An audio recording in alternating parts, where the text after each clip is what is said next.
నమస్కారం. No your body parts అన్న దాంట్లోని మానవ కాలేయం గురించి తెలుసుకుందాము. కాలంలో దేహం కరిగిపోవాల్సిందే. కాలేయమైనా అంతే, ఏదైనా అంతే. అయితే దేహంలో 4 అవయవములు చాలా ప్రాధాన్యత. మొదటిది మెదడు, కాలేయము, మూత్రపిండములు, తర్వాత హృదయము ఇవి.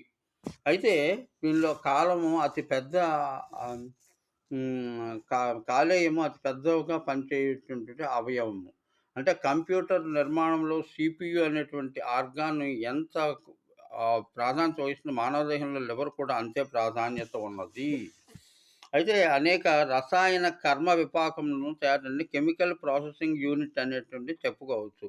ఇది చిన్న ప్రేగుల నుండి ఆహార అణువులను గ్రహించి అందులో అందవేసిన చేయి. అయితే బైల్ అనేటువంటి దాన్ని తయారు చేసి రస విపాకం తయారు చేయడానికి, జీర్ణ ప్రక్రియకి తోడ్పడడానికి పనిచేస్తుంది. అంతేకాక విష పదార్థములను తొలగించును,